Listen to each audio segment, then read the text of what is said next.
Good morning everyone. स्वागत है आपका हमारे चैनल पे। और आज है 8 अप्रैल। यहाँ पे इंपॉर्टेंट न्यूज़ को कवर करेंगे। सबसे पहला न्यूज़ क्या है कि भारत और अमेरिका जो है यहाँ पे द्विपक्षीय समझौते पर या द्विपक्षीय जो है ना टेबल पे बातचीत करने के लिए तैयार है यहाँ पे। और यहाँ पे कोशिश की जा रही है कि भारत जो है ना अमेरिका के साथ जो है यहाँ पे बायलैटरल ट्रेड को लेकर यहाँ पे बातचीत करे, क्योंकि टैरिफ बढ़ाने से भारत को भी कहीं ना कहीं बहुत ज़्यादा इफेक्ट देखने को मिलेगा। ठीक है, लेकिन अच्छी बात यह है कि बाकी देशों के मुकाबले भारत पे जो है ना टैरिफ कम है। जैसे कि आप थाईलैंड को देख लीजिए, चाइना को देख लीजिए, तो वहाँ 50% लगाया गया है ना। तो यहाँ पे भारत और अमेरिका के बीच में जो बायलेटरल जो ट्रेड है उसको लेकर क्या चैलेंजेस है ना, यहाँ पे मैंने नोट्स बना दिया है, क्योंकि एग्जाम में आपसे यही पूछेगा। ठीक है, टैरिफ और जो नॉन टैरिफ जो बाधाएं हैं ना वो काफी ज्यादा है। ठीक है, फिर यहाँ पे जीएसपी एक होता है, जनरलाइज सिस्टम ऑफ प्रेफरेंस का जो है यहाँ पे जो टैग भारत को दिया गया था उसको समाप्त कर दिया गया है। और वीजा नीति को लेकर भी यहाँ पे प्रॉब्लम बना हुआ है, H1B वीजा। ठीक है, ट्रेड वार और संरक्षणवाद को आप देख ही रहे हैं। यहाँ पे जो हालिया जो घटनाएं देखने को मिल रहा है ना वो संरक्षणवाद का ही एग्जाम्पल है। और बौद्धिक संपदा अधिकार आईपीआर को लेकर मतलब इंटेलेक्चुअल प्रॉपर्टी राइट को लेकर भी यहाँ पे भारत और अमेरिका के बीच में विवाद चलते रहता है। तो ये तमाम चैलेंजेस है, इसको सॉर्ट आउट करने की जरूरत है, ताकि भारत और अमेरिका के जो रिश्ते हैं, जो तनाव भरे देखने को मिल रहा है ना, उसमें सुधार हो सके। नेक्स्ट मूव करें यहाँ पे, तो आपको उज्ज्वला योजना के बारे में देखने को मिलेगा। अभी क्या हो रहा है कि उज्ज्वला योजना में 50 रुपया की बढ़ोतरी देखने को मिल रहा है सिलेंडर में। ठीक है, और तेल और डीजल, जो पेट्रोल और डीजल है ना, उसमें भी कुछ रुपयों का इजाफा देखने को मिल रहा है। तो यूपीएससी अगर क्वेश्चन पूछेगा तो सीधा पूछेगा कि उज्ज्वला योजना किस मंत्रालय के तहत आता है। ठीक है, और बाकी जो स्टेट पीसेस जो पूछते हैं वो फैक्ट आपसे पूछ लेंगे, कब लॉन्च किया गया, इसका उद्देश्य क्या है। तो देख लीजिए, प्रधानमंत्री उज्ज्वला योजना को लेकर यहाँ पे मैंने छोटा सा नोट आपके लिए बना दिया है ताकि आपको दिक्कत ना हो। प्रधानमंत्री उज्ज्वला योजना का शुरुआत जो ना 2016 में उत्तर प्रदेश के बलिया जिले से किया गया था। इसका उद्देश्य क्या है, जो गरीब परिवार है ना उनको स्वच्छ ईंधन एलपीजी कनेक्शन जिसको बोलते हैं, लिक्विफाइड पेट्रोलियम गैस उपलब्ध कराना, ताकि परंपरागत ईंधनों जैसे कि लकड़ी, गोबर, कोयला के इस्तेमाल से होने वाले स्वास्थ्य और पर्यावरण नुकसान को या खतरों को कम किया जा सके। तो इंपॉर्टेंट है उज्ज्वला योजना। देखिए शॉर्ट नोट्स में भी पूछ लेगा आपसे या डायरेक्ट क्वेश्चन में पूछ लेगा, तो ध्यान रखेंगे आप। उसके बाद आते हैं हम लोग यहाँ पे तमिलनाडु को लेकर। देखिए तमिलनाडु जो है ना अभी कुछ महीनों से विवादों में चल रहा है। एक तो तमिलनाडु अब लैंग्वेज को लेकर हिंदी को नहीं मानेंगे, तमिल को मानेंगे। दूसरा क्या है कि जो रुपया का जो सिंबल है केंद्र भारत का, उसमें भी यहाँ पे चेंजेस देखने को मिला था। परिसीमन आयोग को लेकर यहाँ विवाद रहता है, नीति आयोग को लेकर यहाँ पर विवाद चल रहा है। ठीक है, और नेशनल एजुकेशन पॉलिसी को लेकर यहाँ पे विवाद चल रहा है। तो कुल मिलाकर अभी भी अगर आप देखोगे ना तो तमिलनाडु जो है ना और केंद्र सरकार पे आरोप लगा रहे हैं कि जो प्रधानमंत्री जी जो है जो मछुआरे का मुद्दा है श्रीलंका को लेकर। ठीक है, भारत और श्रीलंका के बीच में जो मछुआरे का मुद्दा है, तमिल का मुद्दा है, उस पे प्रधानमंत्री जी कुछ नहीं कर रहे हैं। ठीक है, जब मैंने पूरा आर्टिकल पढ़ा यहाँ पे ना, तो याद रखिएगा एक जो कल भी मैंने डिस्कस किया था, ये देखिए यहाँ पे कहाँ गया, कच्चा तीवू, ये आइलैंड है। ठीक है, जो पहले भारत का हिस्सा हुआ करता था, लेकिन 1973 में जो तत्कालीन जो हमारी प्रधानमंत्री थी इंदिरा गांधी, वो जो है श्रीलंका को जो है कच्चा तीवू सौंप दिया गया। ठीक है, तो आपसे क्वेश्चन यही पूछेगा कि हाल में ही कच्चा तीवू जो आइलैंड है वो विवाद रहा, तो किन दो देशों के बीच का ये विवाद है, वहां पर लिख देगा पहला तमिलनाडु और श्रीलंका, माफ कीजिएगा मालदीव और श्रीलंका लिख देगा, भारत और श्रीलंका लिख देगा। तो आप लोग याद रखिएगा कच्चा तीवू जो आइलैंड जो विवाद चल रहा है ना वो भारत और श्रीलंका के बीच में चल रहा है। मछुआरों का मुद्दा भी बहुत बड़ा मसला है। आप आए दिन देखोगे न्यूज में, तो 15 मछुआरे पकड़े गए। ठीक है, उनके जहाजों को जब्त कर लिया गया, क्योंकि ये जो कच्चा तीवू पे जो ना मछली पकड़ने के चक्कर में चले जाते हैं वहां पे, और फिर वहां पे श्रीलंकाई जो जो पुलिस होती है वो पकड़ लेती है, अरेस्ट कर लेती है। ठीक है, तो इसको ध्यान रखिएगा।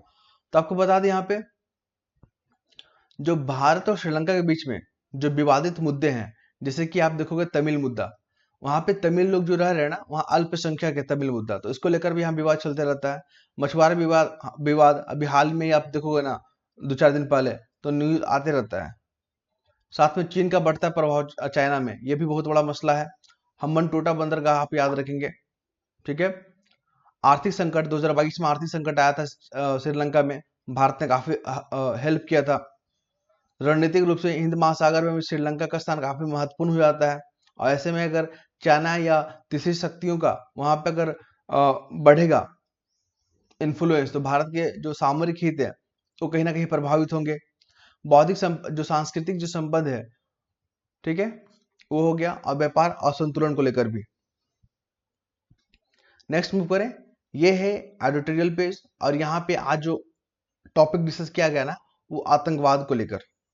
आतंकवाद बहुत बड़ा प्रॉब्लम बनते जा रहा है लॉ एंड ऑर्डर के लिए, आंतरिक चुनौती के लिए। देखिए पहले क्या था, आतंकवाद सिर्फ परंपरागत हथियार को यूज करते थे, तो भारतीय सेना के लिए ज्यादा मुश्किल नहीं होता था, आतंकवादी देखा उसको मार दिया, खत्म, ठीक है। लेकिन ये जो आतंकवादी है ना, अब अपना स्वरूप को चेंज कर रहे हैं, अब ये लोग हाईटेक होते जा रहे हैं, ये लोग डिजिटल होते जा रहे हैं, ठीक है। ये लोग जो नेट वगैरह का यूज करते हैं ना, डार्क वेब का यूज करते हैं, आर्टिफिशियल इंटेलिजेंस का यूज कर रहे हैं, क्रिप्टो करेंसी का यूज कर रहे हैं, ठीक है। तो ये सब टेक्नोलॉजी का अगर यूज करेंगे तो भारत सरकार के लिए चुनौतीपूर्ण हो जा रहा है इनसे निपटना। क्योंकि डार्क वेब क्या होता है, डार्क वेब में आप जो भी गतिविधियां कर रहे हो ना, वो हाईली इनक्रिप्टेड रहता है, ठीक है। वहां पे आप नॉर्मल जो है आप उसको देख नहीं पाओगे, एक्टिविटी को, या सर्च नहीं कर पाओगे, है ना। तो उसी को डार्क वेब बोला जाता है। देखिए इंटरनेट 3 प्रकार का होता है यहाँ पे, 1 2 3। जो आप हम सोशल मीडिया वगैरह यूज करते हैं वो सब क्या हो गया, सरफेस वाला हो गया। उसके नीचे जो होता है इनक्रिप्टेड, हाईली इनक्रिप्टेड, वो आप नॉर्मल गूगल वगैरह से सर्च नहीं करोगे, उसके लिए आपको स्पेशल जो है ना ब्राउजर यूज करना पड़ता है, टोर वगैरह हो गया। एंड थर्ड होता है डार्क वेब, ठीक है, ये डीप वेब हो गया, ये होता है डार्क वेब, जो आतंकवादी लोग यूज कर रहे हैं, ठीक है। और ये लोग हाईटेक जो है टेक्नोलॉजी का यूज कर रहे हैं, एडवांस टेक्नोलॉजी का यूज कर रहे हैं, इसलिए चुनौतीपूर्ण हो जा रहा है। अगर आप देखोगे यहाँ पे वैश्विक आतंकवाद जो सूचकांक है 2025 का, भारत का रैंकिंग यहाँ पे 14वें स्थान पे रखा गया है, ठीक है। आपसे ये पूछेगा कि सीरिया, माली, पाकिस्तान, बुर्किना फासो अक्सर न्यूज में रहता है, इसके पीछे क्या वजह है, कारण क्या देगा, क्लाइमेट चेंज दे देगा, आतंकवादी घटनाएं देखने को मिल जाएगा, तो वहां पे जवाब क्या हो जाएगा, आतंकवादी घटना। ऐसा क्वेश्चन यूपीएससी पूछेगा आपसे, ठीक है, क्योंकि क्वेश्चन का नेचर आप देखोगे ना, इसी प्रकार से वो फ्रेम करता है। फिर हम लोग क्या बात करें यहाँ पे, हाँ, तो आतंकवाद से निपटना है ना, तो हमें क्या करना होगा, तकनीकों के साथ यहाँ पे तालमेल बैठाना होगा, हमें अपने जो इंफ्रास्ट्रक्चर है उसको डेवलप करने होंगे, और गतिविधियों पे नजर डालने होंगे, ठीक है, तब जाके आतंकवादी से हम लोग निपट पाएंगे। नेक्स्ट मूव करें यहाँ पे, तो मोदी और मतलब भारत और श्रीलंका के बीच में संबंधों को लेकर ये आर्टिकल जो है यहाँ पे बात किया जा रहा है। अभी हमारे प्रधानमंत्री जी गए थे श्रीलंका, तो वहाँ पे रक्षा को लेकर, ऊर्जा को लेकर, व्यापार को लेकर काफी बातचीत हुआ है, ठीक है। और यहाँ पे सैन्य समझौता भी हुआ है। और ये जो श्रीलंका के प्रधान राष्ट्रपति हैं, उन्होंने कहा कि जो श्रीलंका की धरती है ना, वो कभी भी भारत के खिलाफ या किसी भी बाहरी शक्तियों को भारत के खिलाफ इस्तेमाल करने के लिए नहीं दिया जाएगा, यह आश्वासन दिया गया था, ठीक है। तो आपने देखा था कि कुछ दिनों से जो है, मतलब कुछ समय पहले यहाँ पे भारत और श्रीलंका के बीच में जो है वो क्या होता है, खटास देखने को मिला था, ठीक है।